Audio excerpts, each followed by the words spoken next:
ഇന്നത്തെ dish pineapple പച്ചടിയാണ്. എൻ്റെ personal favourite dish കൂടിയാണിത്.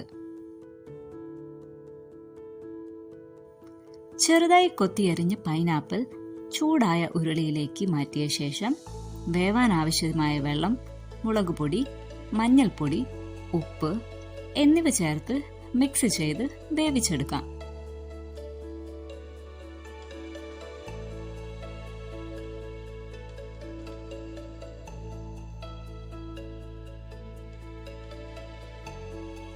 അരപ്പിനായി ചിരകിയ തേങ്ങയിലേക്ക് ജീരകം, കടുക് എന്നിവ വെള്ളമൊഴിച്ച് അരച്ചെടുക്കാം.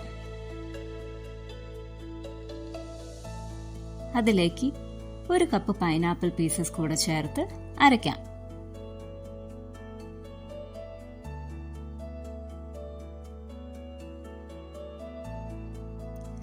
നന്നായി വെന്ത പൈനാപ്പിളിലേക്ക് അരപ്പ് ചേർത്ത് യോജിപ്പിക്കാം.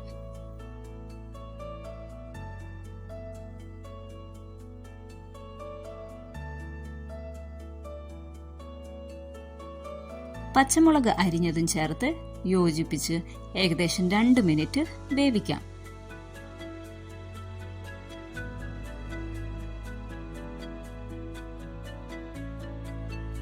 പുളിയുള്ള പൈനാപ്പിൾ ആയതുകൊണ്ട് മധുരത്തിന് പഞ്ചസാരയും ചേർത്തു. ഇനി ഒട്ടും പുളിയില്ലാത്ത തൈര് ചേർത്ത് യോജിപ്പിക്കാം.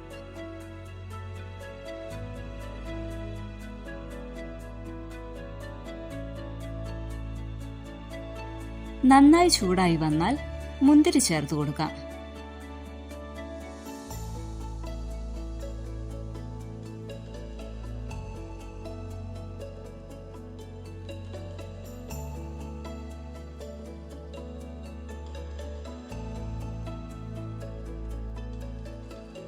വറവിനായി ഓയിൽ ചൂടാക്കിയ ശേഷം കടുക്, വറ്റൽമുളക്, കറിവേപ്പില എന്നിവ ചേർത്ത് പൊട്ടിച്ച് പച്ചടിയിൽ ചേർക്കാം.